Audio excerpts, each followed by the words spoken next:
मैंने अपनी बहन की शादी अपने देवर से करवा दी। हर कोई हमें शक भरी निगाहों से देखता, क्योंकि मेरा ससुराल बहुत अमीर था।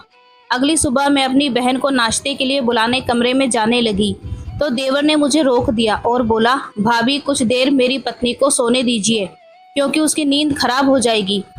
अपने देवर की बात सुनकर मैं बहुत खुश हुई, लेकिन जब मेरी बहन 3 दिन कमरे से बाहर नहीं निकली तो मैं घबरा गई और जल्दी से अपनी बहन और देवर के कमरे में गई। पर वहां के मंजर को देखकर मेरे पांव तले जमीन खिसक गई, क्योंकि वहां पर तो एक आज मौसम खुशनुमा था, पर मेरी माँ बहुत परेशान थी, क्योंकि उन्हें मेरी शादी की तैयारी जो करनी थी। फिर उन्होंने कहा, चलो आज के दिन मैं बाजार जाकर कुछ खरीद कर लाती हूँ। दरअसल पिछले 2 वर्षों से मेरी शादी मेरे पापा के दोस्त के बेटे अजीत से तय थी। सगाई होने के बावजूद भी वो लोग जल्दी शादी करने को तैयार नहीं थे, कोई ना कोई बहाना करके टाल देते। पर एक दिन पापा के दोस्त हमारे घर आए। हम उन्हें देखकर बहुत खुश हुए और उन्होंने पापा से कहा, हमारे बच्चों की शादी बहुत दिन से तय है, इसलिए मैं चाहता हूँ कि श्वेता और अजीत की शादी जल्दी से करवा दीजिए। उनकी बातों से हमारे घर में खुशियाँ आ गई। हम लोग भी तो जल्दी ही शादी करना चाहते थे, इसलिए हमारे घर में मेरी शादी की ज़ोरों शोरों से तैयारी चलने लगी। मैं भी बहुत खुश थी कि चलो इतने दिन का इंतज़ार ख़त्म हुआ और अब कुछ ही दिन में मैं और अजीत एक हो जाएंगे। जब से मेरी सगाई अजीत से हुई थी, मैं उससे प्यार करने लगी थी और मन ही मन उसे अपना जीवन साथी मान लिया था। खैर, मैं बाजार जाने ही वाली थी कि बीच में बारिश शुरू हो गई और उनका सारा काम धरा का धरा रह गया। माँ सर पकड़कर बैठ गई। श्वेता, हमने जज्बात में आकर तुम्हारे ससुराल वालों से ये तो कह दिया कि हम 1 महीने में शादी की तैयारी कर लेंगे, मगर मुझे नहीं लगता कि ऐसा हो सकेगा। मैंने माँ को दिलासा देते हुए कहा, माँ आप फिक्र मत करें, धीरे धीरे सब कुछ हो जाएगा। और अगर शादी में कुछ कम ज्यादा हो भी गया, मुझे पूरा यकीन है कि वो लोग हमारा मजाक नहीं उड़ाएंगे, क्योंकि मेरी शादी पापा के दोस्त के बेटे से हो रही है और वो लोग कोई गैर नहीं हैं। अभी हम माँ बेटी आपस में बैठकर ये बातें कर ही रहे थे कि घर के दरवाजे पर दस्तक हुई। मेरी छोटी बहन रचना ने दरवाज़ा खोला था। दरवाज़ा खोलते ही वह मुस्कुराकर बोली, वाह आंटी, आप बहुत अच्छे टाइम पर आई हैं। मौसम को देखते ही अभी मैं पकोड़े ही बनाने वाली हूँ। अच्छा हुआ आप आ गई, अब मेरे हाथ के पकोड़े खाकर जाइए। आंटी ने कहा, ठीक है बनाओ, अभी मैं तुम्हारी माँ से मिलकर आती हूँ। माँ ने आंटी का स्वागत बड़े गर्मजोशी के साथ किया था, मगर उनका रवैया कुछ अजीब सा था। ये अजीत की माँ थी, जो कि मेरी सास। इन लोगों का आना जाना शुरू से ही हमारे घर पर था। वो माँ के पास बैठते हुए कहने लगी, भगवान ने आपको 2 बेटियां दी हैं, काश एक बेटा भी दिया होता तो बहुत अच्छा होता। मैंने बड़ी हैरत से उनके चेहरे की तरफ देखा था कि वह ये कैसी बातें कर रही है। माँ के चेहरे का रंग भी उतर गया था। माँ ने कहा, बहन ये तो ऊपर वाले की देन है, किसी को बेटी दे देता है तो किसी को बेटा। मैं सच कहूँ तो मैं बेटी पाकर बहुत खुश हूँ। मुझे कोई गम नहीं कि मेरा कोई बेटा नहीं है। हम इस बात को टालते जा रहे थे और वो बार बार बेटा बेटी को लेकर बातें कर रही थी। मेरी माँ ने बड़ी बेबसी से मेरी तरफ देखा। उन लोगों की बातें सुनकर मुझे ही बोलना पड़ा। मैंने कहा, आंटी आप अभी ये सब बातें छोड़ो, आप मुझे ये बताइए कि शादी में आप क्या पहनने वाली हैं। आजकल तो दुल्हा और दुल्हन के माँ बाप भी ऐसे तैयार होते हैं जैसे उनकी शादी हो। आंटी ने मेरी तरफ देखते हुए कहा, पर श्वेता मुझे तुम्हारे लिए बहुत दुख हो रहा है। उनकी बात सुनकर हम माँ बेटी दोनों घबरा गए। फिर मैंने कहा, क्या हुआ, आप खुलकर बताइए। उन्होंने कहा, आजकल अजीत अपने काम को लेकर बहुत परेशान रहता है। उसके जितने भी दोस्त हैं वे किस्मत से धनी हैं, क्योंकि जहाँ पर उनकी शादी हुई है उनके साले अच्छे अच्छे पोस्ट पर हैं और उन्होंने उनकी नौकरी भी लगवा दी। तो दूसरे दोस्तों का कारोबार भी उसके साले ने सेट करवा दिया है। अब अजीत ने ये जिद ठान ली है कि वो किसी ऐसी लड़की से शादी करेगा जिसके भाई हो और अच्छे खासे नौकरी करते हों या बहुत बड़े बिजनेसमैन हों। पर आपका तो कोई बेटा है ही नहीं, इसलिए अजीत ने यहाँ शादी करने से इनकार कर दिया है। आंटी की इस बात पर हम दोनों माँ बेटी पर तो बिजली गिर गई थी। इसका सामना करना हम दोनों के लिए बहुत मुश्किल था। और फिर देखते ही देखते आंटी मेरे पास आई और मेरे हाथ से अजीत के नाम की अंगूठी उतार कर हमारी तरफ से दी गई अंगूठी मेज पर रख कर चली गई। उनका ये रवैया देखकर मैं और माँ एक दूसरे को देखते ही रह गए थे। इतनी देर में रचना पकोड़े लेकर आई तो हम दोनों को इस तरह देखकर चुटकी बजाते ही बोली, आप दोनों इस तरह पत्थर की मूरत बने क्यों खड़े हैं? और आंटी कहाँ चली गई? रचना के पूछते ही मैं फूट फूट कर रोने लगी। माँ भी मेरे गले लगकर रो रही थी, जबकि रचना मेज पर पड़ी अंगूठी देखकर सारा माजरा समझ गई थी। पापा जब घर वापस आए तो उनका भी सदमे से बुरा हाल हो गया। वो कुछ दिन बहुत दुखी रहे और फिर माँ से बोले, अब जो होना था वो हो गया। अब मैं अपनी बेटी को और तुम्हें ज्यादा दुखी नहीं देख सकता, इसलिए बेहतर यही होगा कि हम श्वेता की शादी की बात किसी और जगह करते हैं। माँ बहुत परेशान थी। वे पापा से कहने लगी, अगर लड़की का एक रिश्ता टूट जाए तो दूसरा रिश्ता इतनी आसानी से नहीं मिलता। लोग तरह तरह की बातें करते हैं कि पहला रिश्ता आखिर क्यों टूटा, जरूर लड़की में ही कोई कमी होगी। पापा ने माँ से कहा, तुम अपना दिल छोटा मत करो, भगवान सब कुछ अच्छा करेगा। माँ और पापा ने भगवान का नाम लेकर मेरे लिए रिश्ता ढूंढना शुरू कर दिया और कुछ ही दिन बाद एक बहुत अच्छा रिश्ता हमें मिल भी गया। माँ ने मुझे बताया कि वह लोग बहुत अच्छे हैं और पैसे वाले भी हैं, मगर मुझे उन लोगों में कोई दिलचस्पी नहीं थी। माँ और पापा जोर शोर से शादी की तैयारियां करने लगे, क्योंकि वह लोग चाहते थे कि मेरी शादी उसी तारीख पर हो जिस तारीख पर अजीत के साथ तय हुई थी। और फिर माँ पापा ने जो कहा वह सच भी करके दिखाया और मेरी शादी उसी डेट पर रोहित के साथ करवा दी गई। शादी के बाद दुल्हन बन मैं रोहित के घर चली गई। मुझे इस रिश्ते की कोई खुशी नहीं थी और ना ही इस शादी ने मेरे मुरझाए हुए दिल को जिंदा किया था। सच कहूँ तो मैंने अपने पति की भी तस्वीर नहीं देखी थी। शादी होने तक मैंने अपना सिर झुकाए ही रखा था और मेरी शादी बहुत सादगी से हुई थी। जयमाला का तो कोई सिस्टम ही नहीं था, क्योंकि ये सब मैंने ही मना कर दिया था। इसलिए मुझे मालूम भी नहीं था कि मेरा पति दिखता कैसा है। शादी की रात मेरे पति ने जब मेरा घूंघट उठाया तो मैंने पहली बार उसे देखा था।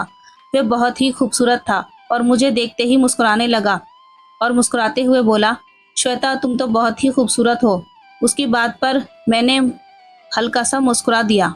अभी वह मेरा हाथ पकड़ते हुए बोला, अपने मंगेतर से बहुत प्यार करती थी क्या? मैंने फटी फटी निगाहों से रोहित की तरफ देखा। फिर उसने कहा, उसने तुम्हें क्यों छोड़ दिया? तुम में कोई बुराई थी क्या, या गैर लड़कों से तुम्हारी दोस्ती थी? मैं रोहित की ये बात सुनकर फूट फूट कर रोने लगी और गुस्से में बोली, नहीं था मेरा रिश्ता किसी और के साथ और ना ही मुझ में किसी किस्म की कोई बुराई थी। अजीत की आंखों में लालच की पट्टी बंध गई थी। वे चाहता था कि उसकी शादी किसी ऐसे घर में हो कि लड़के के मायके वाले उसका बिजनेस सेट करवा सकें, पर हम इतना कहाँ कर सकते थे। रोहित ने मेरे आंसू पोंछते हुए कहा, मुझे तुम पर पूरा विश्वास है। तुम्हारे चेहरे की मासूमियत ही बता रही है कि तुम एक शरीफ और अच्छी लड़की हो। रोहित की बातें सुनकर मेरा मूड इस कदर खराब हो चुका था कि उसके बार बार मनाने पर भी मैं उससे बात करने को राजी नहीं थी। फिर मैंने सर दर्द का बहाना किया और सोने के लिए लेट गई। मुझे रह रहकर बस यही बात सता रही थी कि क्या सारी जिंदगी मैं अपने पति के ताने सुनती रहूंगी। पर सुबह जब मैं सोकर उठी तो मेरी सास मुझे देखकर बहुत खुश हुई। वो तो मेरे साथ ऐसा बर्ताव कर रही थी जैसे मैं किसी जन्नत की मलिका हूँ। और यही बर्ताव मेरे पति रोहित का भी था कि मैं जहाँ पर पाँव रखूँ वो वहाँ अपनी हथेली भी बिछाने को तैयार था। ये सब कुछ देखकर मेरे दिल को जरा तसल्ली हुई थी। मेरा एक देवर था, ये भी बहुत अच्छा लड़का था। भाभी भाभी कहते नहीं थकता था। फिर अगले 2-3 दिनों बाद मेरे माँ बाप मुझसे मिलने आए। मेरी सास ने उनका भी बहुत अच्छे से स्वागत किया। फिर कुछ देर बाद मेरी माँ ने कहा, श्वेता मुझे अपना कमरा तो दिखाओ। मैं कमरा दिखाने अपनी माँ को अपने साथ लेकर आई तो माँ ने जल्दी से मेरे कमरे का दरवाज़ा बंद किया और कहने लगी, श्वेता कल तुम्हारे पापा के दोस्त की पत्नी सविता जी हमारे घर आई। उन्हें पता चल गया है कि तुम्हारी शादी एक बहुत अच्छे घर में हुई है। ये खबर सुनकर तो वह अपने हवास खो बैठी। कहने लगी, अजीत की बेवकूफ़ी की वजह से हमें अपना रिश्ता ख़राब नहीं करना चाहिए। मेरी ख्वाहिश है कि श्वेता की ना सही पर आप रचना की शादी अजीत से करवा दें। तुम तो उन्हें अच्छे तरीके से जानती हो कि वे ये सब लालच में आकर कह रही हैं। मैंने उन्हें बेइज्जत करके घर से निकाल दिया। बाकी के रिश्तेदारों और मोहल्ले वालों का भी यही हाल है। वे सब भी तुम्हारे बारे में ही बात कर रहे हैं और मुझसे कह रहे हैं कि तुम्हारी बेटी की किस्मत बहुत अच्छी है कि उसकी शादी इतने अच्छे घर में हुई। पर सच कहूँ तो मुझे अभी भी तसल्ली नहीं है। मेरे मन में बार बार ये ख्याल आता है, ये लोग बहुत पैसे वाले तो हैं, पर इनके व्यवहार विचार न जाने कैसे होंगे। मैं यही सोच सोच कर घबराती रही। मगर आज जब मैं तुम्हारे ससुराल वालों से मिली तो मेरे दिल को तसल्ली हुई। ये तो बहुत अच्छे लोग हैं। तुम्हारी सास किस कदर हमारी आवभगत कर रही थी। तुमने तो मेरा दिल ही जीत लिया है। और तुम्हारा पति भी बहुत अच्छा लड़का है। मेरी एक बात याद रखना, इन लोगों को कभी शिकायत का मौका मत देना। ये लोग तुम्हें बहुत खुश रखेंगे।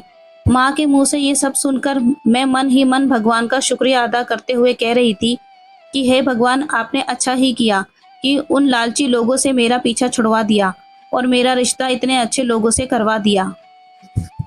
माँ और पापा कुछ देर बाद घर वापस चले गए। धीरे धीरे मैंने अपने पति और ससुराल वालों को भी एक्सेप्ट कर लिया और उनसे बहुत प्यार से पेश आने लगी।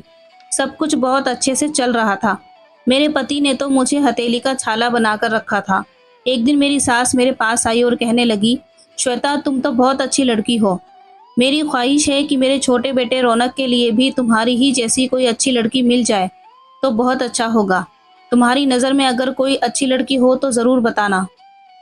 तुम लोगों का घराना बहुत अच्छा है। तुम्हारे घर से एक लड़की ब्याह कर मैं तो यही चाहती हूँ कि मेरे दूसरे बेटे रौनक की भी शादी तुम्हारे ही खानदान में हो। मैंने कहा, माँ जी, अभी तो मेरी नज़र में कोई लड़की नहीं है, मगर आप फिक्र ना करें। मैं अपनी माँ से बात करूंगी और वह ज़रूर इस मामले में हमारी मदद करेगी। मेरी सास ने कहा, चलो अच्छी बात है। मैं जल्दी से उठकर अपने कमरे में आ गई और अपनी माँ को फ़ोन मिलाया और पूछा, माँ आप क्या कर रही हैं? माँ ने कहा, मिठाई खा रही हूँ। मैंने कहा, कहाँ से? उन्होंने कहा, अरे पड़ोस वाले शर्मा जी थे ना, उन्हीं के घर से। मैंने कहा, क्यों? अभी तो पिछले दिनों ही उनके बेटे की शादी हुई थी। क्या उन्होंने अपने दूसरे बेटे की शादी तय कर दी है? क्या? माँ हंसकर बोली, अरे नहीं, शर्मा जी की बहू पेट से है और वे खुशी से पागल हुए घर घर में मिठाई भिजवा रहे हैं। मैंने उन लोगों से कहा भी, ऐसी बातें इतनी जल्दी नहीं बताते, लोगों की नज़र लग जाती है। पर उन्हें कौन समझाए, उनके घर नन्हा मेहमान बहुत दिन बाद आने वाला है, इसलिए वो लोग बहुत खुश हैं। माँ की बात सुनकर मेरे अंदर उदासी छा गई। फिर माँ ने कहा, श्वेता, तुमने अभी तक कोई खुशखबरी नहीं सुनाई। तुम्हारी शादी को तो धीरे धीरे 6 महीने होने वाले हैं। मैंने इस बात को टालते हुए कहा, माँ रोहित आ गए हैं, मैं आपको थोड़ी देर बाद फ़ोन करती हूँ। मगर सच तो यह था कि अब मुझसे एक शब्द भी नहीं बोला जा रहा था, क्योंकि मेरी शादी को इतने दिन हो गए थे। सब कुछ बहुत अच्छा था। मेरी शादी बहुत अच्छे घर में हुई थी। सास जान छिड़कती थी और पति को तो मुझसे बहुत प्यार था। मगर इतने दिनों में मेरे पति ने मुझे छुआ तक नहीं था। जब मेरे और मेरे पति के बीच कोई रिश्ता ही नहीं बना था तो मैं प्रेग्नेंट कैसे होती? मेरे मन में बार बार ये सवाल आ रहा था कि मैं रोहित से कहूँ कि वो मुझसे ये दूरी क्यों बनाए रखते हैं, मगर मेरे अंदर इतनी हिम्मत नहीं थी। कुछ दिनों तक तो मैं इसी सोच में डूबी रही। एक दिन मेरी माँ का फ़ोन आया। उन्होंने कहा, श्वेता, तुम्हारे देवर की शादी तुम्हारी सास को नहीं करनी है क्या? तब मुझे ख्याल आया कि मेरी सास ने तो मुझसे इस बारे में बात भी की थी। मैंने कहा, हाँ माँ, रौनक की भी शादी करनी है। बल्कि मेरी सास तो मुझसे कह रही थी कि तुम्हारे घराने की ही कोई लड़की मिल जाती तो अच्छा रहता। मैंने कहा कि अभी तो मेरी नज़र में कोई लड़की नहीं है, अगर होगी तो मैं आपको बताऊंगी। मेरी बात सुनकर माँ ने गुस्से में कहा, श्वेता, तुम्हारी अकल घास चरने गई थी क्या? तुमने अपनी बहन रचना का नाम क्यों नहीं लिया? मैं तो ये ही चाहती हूँ कि उसकी भी शादी तुम्हारे ही जैसे लोगों के घर में हो।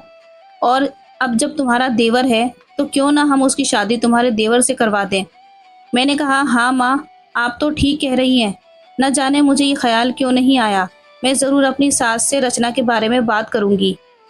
माँ ने कहा, रचना की शादी अगर तुम्हारे ससुराल में हो गई तो बहुत अच्छा होगा और अजीत के घर वाले भी देखते रह जाएंगे। माँ की बातें सुनकर मेरे दिल को सुकून मिल जाया करता। रात का खाना खाने के बाद मैंने अपनी सास से कहा, माँ जी, क्या हम रौनक की शादी मेरी छोटी बहन रचना से करवा सकते हैं? मेरी बात सुनकर मेरी सास ने कहा, तुमने तो मेरे मुंह की बात छीन ली। तुम दोनों बहनों को देखकर मैं तो यही चाहती थी कि रचना भी हमारे घर की बहू बने। हम दोनों सास बहू इस शादी को लेकर बहुत खुश हुए। मैं तो यही चाहती थी कि रचना की भी शादी मेरे ही जैसे अमीर घराने में हो। मेरी सास ने कहा, तुम अपनी माँ से बात कर लेना कि मुझे इस रिश्ते से कोई एतराज़ नहीं है। मैं रौनक की शादी रचना से करने को तैयार हूँ। खाना खाने के बाद जब मैं अपने कमरे में आई तो रोहित मेरा इंतज़ार कर रहे थे। उन्होंने कहा, श्वेता, मैं तुम्हारा कब से इंतज़ार कर रहा था। तुम्हारी मीठी और प्यारी प्यारी बातें सुनने को बहुत दिल कर रहा था। आज रोहित को न जाने क्यों मेरे ऊपर बहुत प्यार आ रहा था। मैंने उनसे कहा, रोहित, मैं आपसे एक बात करना चाहती हूँ। रोहित ने कहा, हाँ हाँ ज़रूर कहो। मैंने कहा, रोहित, मैं चाहती हूँ कि हमारे घर भी एक नन्हा सा मेहमान आ जाए। मेरी बात सुनकर रोहित के चेहरे का रंग उड़ गया था। वो कुछ देर तक मेरी तरफ देखने लगा, जैसे वो कोई जवाब सोच रहा हो। फिर उन्होंने कहा, श्वेता, तुमने तो मेरे दिल की बात कह दी, मगर मैं क्या करूं, तुम जैसे ही कमरे में सोने के लिए आती हो तुरंत सो जाती हो। मैं इस बारे में तुमसे बात करना चाहता था पर नहीं कर सकता था। मुझे लगता कि शायद तुम अभी इस चीज़ के लिए राज़ी नहीं हो। यही सब सोचकर मैंने तुमसे इस बारे में कोई शिकायत नहीं की। रोहित की बात सुनकर मैं सोच में पड़ गई, क्योंकि वो बिल्कुल ठीक कह रहे थे। न जाने शादी के दिन से लेकर आज तक जैसे ही मैं कमरे में आती, पता नहीं कैसे मुझे तुरंत नींद आ जाती और मैं सो जाती हूँ। आज भी मेरी आंखें नींद से बोझल हो रही थी और हम दोनों पति पत्नी की बातें अधूरी ही रह गई। सुबह जब मैं सोकर उठी तो मेरे दिल पर बहुत ज़्यादा बोझ था। मैंने देखा रोहित ऑफिस के लिए तैयार हो रहे थे। मैं जल्दी से उठकर बैठ गई और रोहित का हाथ पकड़ते हुए बोली, रोहित, मुझे माफ़ कर दीजिएगा। हमारी शादी को इतने दिन होने वाले हैं और हम अभी तक एक दूसरे से बहुत दूर हैं। आप कभी भी अपने दिल में ये बात मत लाइएगा कि मैं अभी तक अपने पहले मंगेतर को भूल नहीं पाई और इसलिए आपसे ये दूरी बनाए रखी है। ऐसा कुछ नहीं है। आपके प्यार ने मुझे बहुत कुछ भुलाने पर मजबूर कर दिया है और मैं उसे कब का भूल चुकी हूँ। मेरी बात सुनकर रोहित ने कहा, तुम चिंता मत करो, मुझे तुम पर पूरा विश्वास है कि मैं तुम्हारे दिल में ऐसी कोई बात नहीं है। यही कहकर रोहित कमरे से बाहर निकल गए। कुछ ही देर में मेरे देवर रौनक और रोहित दोनों ऑफिस चले गए। दोपहर के वक्त माँ और मेरे पापा मिठाई लेकर मेरे घर आए। मेरी सास ने उनका बहुत आव भगत किया और उस दिन मेरी छोटी बहन रचना की शादी मेरे देवर रौनक से तय हो गई। मेरी सास ने मेरी माँ से कहा, बहन जी, भगवान का दिया हुआ मेरे पास सब कुछ है। मुझे आपसे दहेज में कुछ भी नहीं चाहिए। आप दो जोड़ी में अपनी बेटी को मेरे घर विदा कर दीजिएगा। ये बात सुनकर मैं और मेरे घर वाले तो बहुत खुश हुए थे। मेरी सास ने कहा, मैं चाहती हूँ कि इस रिश्ते में ज़्यादा देरी ना हो और जल्द से जल्द रचना की शादी रौनक से करवा दी जाए। मुझे लगा माँ और पापा कहेंगे कि हम इतनी जल्दी तैयार नहीं कर पाएंगे, मगर मेरे घर वालों ने भी कह दिया कि ठीक है, हमें आपकी ये शर्त मंजूर है। माँ और पापा की बात सुनकर मुझे हैरत तो बहुत हुई थी, लेकिन क्या कर सकती थी, क्योंकि मेरा देवर एक अच्छा लड़का था। वो अपने काम से काम रखता। मुझे उसमें कोई बुराई नज़र नहीं आई। इसलिए मुझे इस बात की खुशी थी कि चलो मेरी बहन की शादी एक अच्छे लड़के से हो रही है। और धीरे धीरे करके वो दिन आ ही गया जब रचना की शादी मेरे देवर रौनक से हो गई और वो दुल्हन बनकर हमारे घर आ गई। रचना को देखकर मैं बहुत खुश थी कि हम दोनों बहनें मिलजुल कर रहेंगी। सुबह हुई तो काफ़ी लेट हो गया और रचना अपने कमरे से बाहर नहीं आई, जबकि मेरा देवर तो कब से उठा हुआ था। मैंने रौनक से कहा कि रौनक, रचना को बुला दो, वो आकर नाश्ता कर ले। रौनक ने मेरी बात को टालते हुए कहा, भाभी, अभी रचना सो रही है, उसे सोने दीजिए। मैं नहीं चाहता कि उसकी नींद खराब हो। जब काफ़ी देर हो गई और रचना कमरे से बाहर नहीं आई तो मैं चुपके से उसके कमरे में जाने लगी।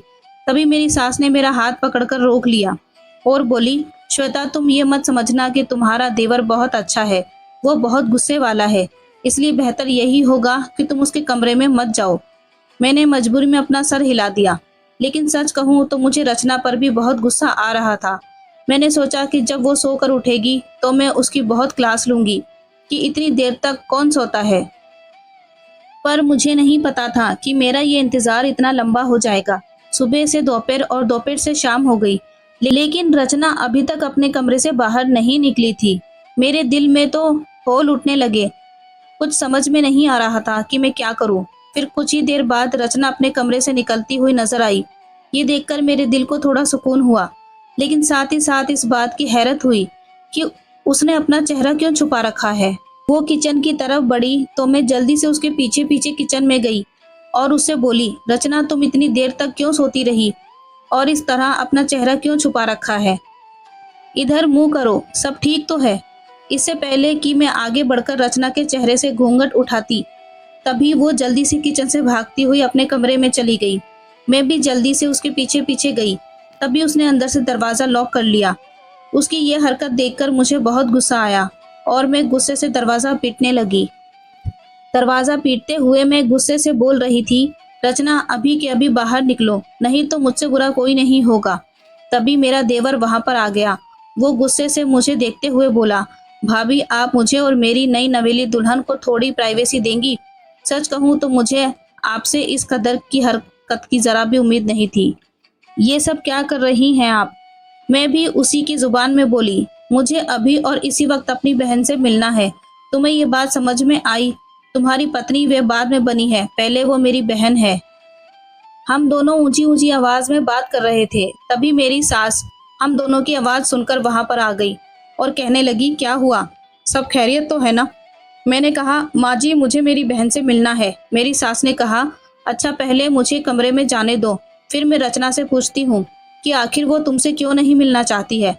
मेरी सास दरवाजा खटखटाते हुए बोली, रचना बेटा दरवाजा खोलो। मेरी सास की आवाज सुनते ही रचना ने तुरंत दरवाजा खोल दिया और मेरी सास कमरे में चली गई। पर यह सब देखकर मैं बहुत हैरान थी कि रचना ने मेरे कहने पर दरवाजा क्यों नहीं खोला।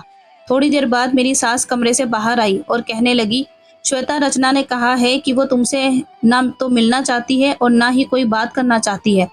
बेटा तुम दोनों के बीच कोई बात हुई है तो मुझे बताओ। मैंने धीरे से ना में अपना सिर हिला दिया और अपने कमरे में चली गई। मेरे दिल में बहुत घबराहट हो रही थी कि बैठे बिठाए मेरी बहन को क्या हो गया। ऐसे ही करते करते यूं ही 3 दिन गुजर गए। इन 3 दिनों में मैंने एक बार भी रचना की शक्ल नहीं देखी। इस बात को लेकर मैं बहुत परेशान थी और ये सब मैं अपने माँ बाप को भी नहीं बता सकती थी, क्योंकि ये सब जानने के बाद वो लोग बहुत परेशान हो जाते। मैंने इस बारे में रोहित से बात की थी, पर उन्होंने कहा ये पति पत्नी के बीच का मामला है। अगर रचना तुमसे नहीं मिलना चाहती तो इसमें मैं कुछ नहीं कर सकता। जब 3 दिनों तक रचना कमरे से बाहर नहीं आई तो मैं बहुत घबरा गई और कमरे में बैठकर फूट फूट कर रोने लगी। तभी रोहित कमरे में आए और मुझसे पूछने लगे, क्या हुआ, तुम रो क्यों रही हो? मैंने उनसे कहा, जैसे कि आपको पता ही नहीं है, मैं अपनी बहन से 3 दिन से मिल नहीं पाई हूँ और आप पूछ रहे हैं कि मैं क्यों रो रही हूँ। मैंने उनका हाथ पकड़कर अपने सर पर रख दिया और पूछा, आप मेरी कसम खाकर बताइए कि आपको इन सब के बारे में कुछ नहीं पता। आखिर इस घर में क्या हो रहा है? कुछ देर तक तो वो मेरी तरफ देखते रहे। फिर उन्होंने कहा, मेरी एक बात मानोगी? मैंने कहा, हाँ हाँ, क्या बात है? उन्होंने अपनी जेब से एक पुड़िया निकालकर मुझे पकड़ाई और कहने लगे, आज खाने में तुम ये पुड़िया माँ और भाई के खाने में मिला देना। अगर तुम ये हिम्मत ना कर सकी तो याद रखना कि सारी जिंदगी अपनी बहन की शक्ल नहीं देख पाओगी। मैं सवालिया नजरों से रोहित की तरफ देखने लगी। रोहित ने कहा, नहीं अब इसके आगे कोई सवाल नहीं। मैं चुप हो गई। मुझे तो पहले ही शक हो रहा था कि दाल में कुछ ना कुछ काला जरूर है, इसलिए मैंने रोहित की बात मान ली। और आज जब खाने की टेबल पर सभी खाना खाने बैठे तो मैंने अपनी सास और देवर के खाने में वह दवाई मिला दी। थोड़ी देर बाद ही मेरी सास और देवर कुर्सी पर बैठे बैठे ही लुढ़क गए। मेरे पति रोहित जल्दी से उठे और रचना के कमरे के पास जाकर बोले, रचना जल्दी से दरवाजा खोलो, मैं हूँ रोहित। रचना ने जल्दी से दरवाजा खोल दिया। फिर रोहित ने हम दोनों बहनों को जल्दी से गाड़ी में बैठने को कहा। हम चुपचाप गाड़ी में बैठ गए थे। रोहित हमें उस घर से बहुत दूर लेकर आए। फिर उन्होंने गाड़ी रोक दी और कहने लगे, तुम दोनों मेरी एक बात गौर से सुनो। तुम और तुम्हारे घर वाले जैसा हमें समझ रहे थे, हम वो लोग नहीं हैं। हम कोई खानदानी अमीर नहीं है, बल्कि हम लोग तो एक फ्रॉड हैं। हम दूसरे शहर में जाकर अच्छा सा घर किराए पर ले लेते हैं। हमारा रहन सहन देखकर लोगों को लगता है कि हम बहुत अमीर हैं। फिर हम गरीब लड़कियों से शादी कर लेते हैं और उन्हें आगे अच्छे दामों पर बेच देते हैं और फिर उस शहर से फरार हो जाते हैं। श्वेता, मैं तुम्हें भी हर रात नींद की दवाई देता था ताकि तुम मुझसे किसी किस्म का सवाल न कर सको, क्योंकि हमारा इरादा यह था कि जैसे ही रौनक की शादी रचना से हो जाएगी तो हम दोनों को एक साथ बेच देंगे। मगर तुम्हारे साथ इतने दिन रहते रहते मुझे तुमसे मोहब्बत हो गई, इसलिए मैंने तुम दोनों को उस घर से निकालने की कोशिश की। और कामयाब भी हो गया। श्वेता, अगर तुम मुझे अपनाना चाहो तो तुम्हारी खातिर यह जुर्म का रास्ता मैं छोड़ दूंगा। इतना कहकर रोहित हम दोनों बहनों को हमारे माँ बाप के घर छोड़ आया। मैंने रचना से पूछा कि तुम मुझसे बात क्यों नहीं करती थी। उसने कहा, रौनक ने पहले दिन ही मुझे धमकी दी थी कि अगर मैं आपसे बात करूंगी तो ये लोग आपके साथ कुछ गलत कर देंगे, और इन लोगों ने मेरा मोबाइल फ़ोन भी मेरे हाथ से छीन लिया था। मैं मजबूर थी, इसलिए वे लोग जैसा जैसा कह रहे थे मैं वैसा करती जा रही थी। यह बात मैंने अपने माँ बाप को बताई तो वो लोग भी ये सब सुनकर दंग रह गए। मैंने रोहित के साथ रहने का इरादा कर लिया। रोहित ने पुलिस में बात कर अपने सारे गैंग को पकड़वा दिया है। रोहित मुझसे बहुत प्यार करते हैं। हमारे पास ज़्यादा पैसे तो नहीं है, मगर मुझे इस बात का सुकून है कि भगवान ने मेरा घर उजड़ने से बचा लिया, और मुझे उम्मीद है कि बहुत जल्द मेरी बहन रचना का भी घर बस जाएगा। ये कहानी आपको कैसी लगी कमेंट करके ज़रूर बताएं। पसंद आए तो लाइक करें, चैनल को सब्सक्राइब करें।